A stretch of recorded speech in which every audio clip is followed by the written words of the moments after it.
A pleasant day to everyone. I am Grant Gocon and I am here in front of your screens to discuss the Muslim ethno-linguistic groups of the Philippines. Let us not waste time and now delve into the topic.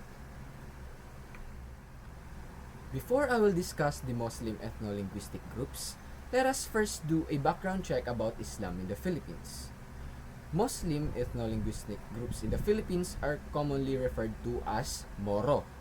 According to Philippine Statistics Authority or PSA, 6.4% or roughly 6,981,710 accounts for the population of Islam in the Philippines. The bulk of Muslims reside in the Sulu Archipelago, Palawan, and the southern island of Mindanao. Many identify as Muslims from Mindanao, especially the Bangsamoro or Moro tribes. So what are the Muslim ethno-linguistic groups in the Philippines? Muslim Filipinos has 13 ethno-linguistic groups or tribe. Maranao from Lanao del Sur and Lanao del Norte, Magindanaon from Sultan Kudarat, North Cotabato, South Cotabato, Maguindanao and Sarangani, Tausug from Sulu, Tawi-Tawi, Basilan and Zamboanga provinces, Sama from Tawi-Tawi, Yakan from Basilan, Sangil from South Cotabato and Sarangani, Bajau or Sama Dilaot from Sulu, Tawi-Tawi and Basilan, Kalibugan from Zamboanga provinces, Jama Mapun from Tawi-Tawi, Iranon from Lanao del Sur, Maguindanao and Cotabato provinces, Calagan or Kagan from Davao provinces, Palawani from Palawan, and Mulbug from southern Palawan.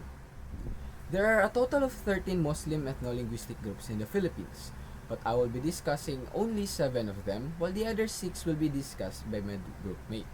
So the first one that I will be discussing is the Bajau or the Sama Dilaut. The fishermen and seafarers known as the Bajau, or sometimes spelled as Sama Bajau, are not only accustomed to living at sea, they are also stewards of customs, culture, and maritime tales. The Bajau are scattered along the coastal areas of Tawi-Tawi, Sulu, Basilan, and some coastal areas of Zamboanga City. Some are found living on houseboats where they make their livelihoods solely on the sea as expert fishermen, deep sea divers, and navigators, while some are given the opportunity to live more permanently in selected communities in Zamboanga City, such as Barangay Sinunok, where most of them live in houses of stilts. Most households in the said community live below the poverty threshold and struggle to find a living in the city as their skills are more inclined to fishing. The second Muslim ethno-linguistic group that I will be discussing is the Iranon tribe. The Ilanun, also known as Iranon and Ilyanon, share deep cultural and linguistic ties with the Magindanaon and Maranao people. The Ilanon language is part of the Austronesian family that is most closely related to Maranao. Most Ilanon reside in the coastal towns of Nolingi, Parang, Matanog, and Barira in Maguindanao Province, Mindanao, north of the mouth of the Pulangi River, along the coast of Iliana Bay, Sibugay Bay in Zamboanga del Sur, and even the western coastal plain of Borneo. These people belong to an ethnic group that was previously thought to be the most formidable pirates in the Malay region, so the title Pirate Ilanun is suitable. Most of the Ilanon are engaged in fishing while the rest raise food crops along with the Muslim and non-Muslim neighbors. Their socio-political organization is governed by traditional and customary laws. They have their own datus and headman. The headman acts as a mediator of dispute and as a facilitator of discussions and meetings.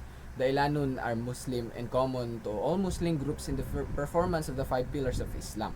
The Ilanon observe these pillars but they are relatively more relaxed about them. The Ilanon also believe in spirits and are in constant fear of them. Thus, there are many animistic rituals that they also observe in addition to Islam.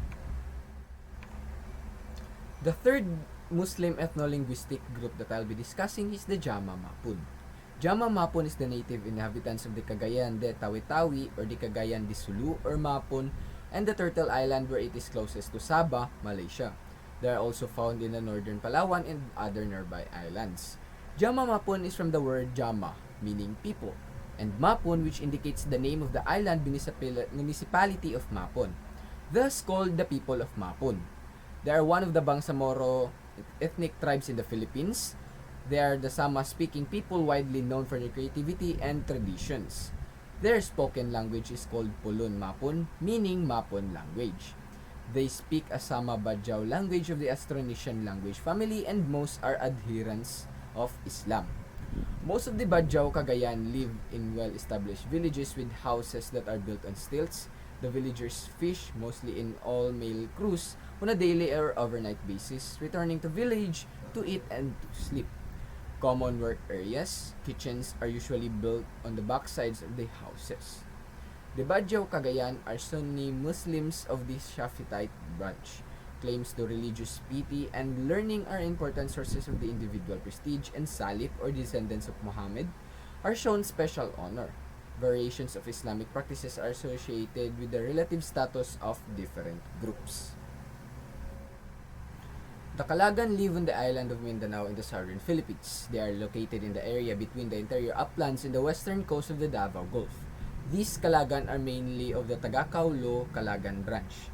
They have converted to Islam either through intermarriage or through contact with their close neighbors, the Maguindanao. Their language, also called Kalagan, resembles a number of other languages in the region. The Kalagan are self-sufficient farmers producing nearly all their own food.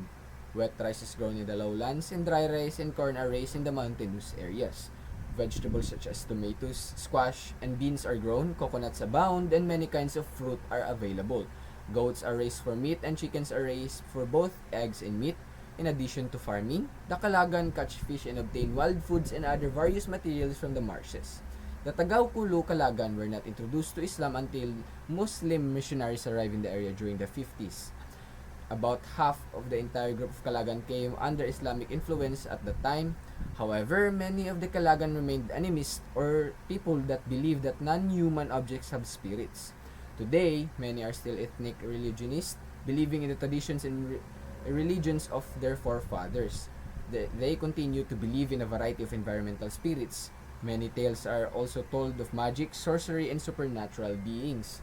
Muslim religious leaders and teachers, or imams and panditas, direct religious life, teach young boys to read and memorize the Quran, or the Islam's holy book. Muslim holidays and other observances are celebrated to varying degrees. The fifth Muslim ethno-linguistic tribe that I'll be discussing is the Kalibugan Subanun. The Subanuns are the first settlers of Zamboanga Peninsula because they live near the river, or these called Suba. They are called river dwellers, or Subanuns. The family is patriarchal, while the village is led by a chief called Timuay. He acts as the village judge and is concerned with all communal matters. Marriage is similar to that of other tribes. Dowry, use of a go-between, feasting called buklog, and the rice rituals. The officiating person is the Misalao Getao, who is a respected male leader in the area. The most important part is the witnessing of the rice ritual by the groom and bride. Polygamy is limited to the affluent. Divorce is permitted and decided by the village chiefs. In such cases, the dowry must be returned if the bride is at fault. The Subanuns and Kolibugans practice wooden agriculture, or the cold slash and burn, on the mountain slopes, cultivating upland rice, corn, root crops, and the like. They have a subsistence economy and are in need of technical skills, capital, and market access. The Kalibugan embrace Islam and are mostly found on the island of Olutanga, off the coast of Zamboanga del Sur. Kalibugan is a Sama-Tausug slang for half-breed because the tribe was a former Subanuns who intermarried with Sama and Tausugs and embraced Islam. However, they retain the Subanun dialect. The sixth Muslim ethno-linguistic tribe that I will be discussing is the Maguindanaon.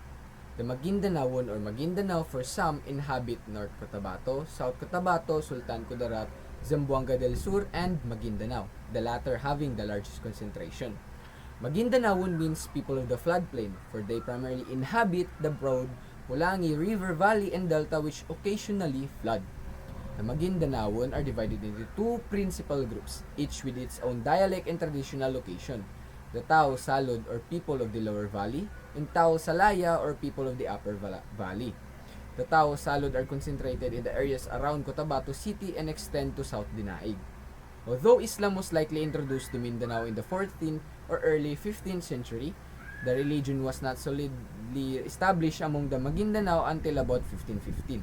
when Sharif Muhammad Kabung Suwan, a Muslim missionary from the Solnit Johor on the southern tip of the Malay Peninsula, converted the ruling Maguindanao families. Shortly thereafter, the Solnit of Maguindanao was founded, with its seat in the city of Cotabato at the mouth of the Mindanao River. The seventh and last Muslim ethno-linguistic group that I'll be discussing are the Maranaos. The Maranao have lived on the southern Philippine island of Mindanao since at least the 13th century. Maranao means people of the lake, referring to Lake Lanao in the province of Lanao del Sur. While the majority of Maranao live in the area surrounding Lake Lanao, many have relocated to Manila as well as to other regions. Maranao refers not just to a group of people but also to their language, spoken by people living in the provinces of Lanao del Sur and Lanao del Norte. The Maranao people derive much of their identity and history from Lake Lanao. Within the surrounding region, the primary source of livelihood is agriculture, including the production of crops such as rice, corn, sweet potatoes, peanuts, papayas, bananas, and betel nuts. Lake fishing is also a traditional source of livelihood. The Maranao have a very rich cultural heritage which they seem to enjoy sharing with those outside their culture. Textiles, metalwork, woodcraft, and architecture are all important cultural expressions. The Maranao are one of several major Muslim people groups in the Philippines, which together constitute a small percentage of the country's population. The Maranao province of Lanao del Sur is part of the Autonomous Region of Muslim Mindanao or ARMM. Like most Muslims in the Philippines, the Maranao consider themselves to be Muslim rather than Filipino. Despite the fact that Islamic beliefs are fervently held, efforts to rid the culture of traditional island beliefs have not been totally successful, and these beliefs persist and mix with the Maranao Islamic faith to some degree.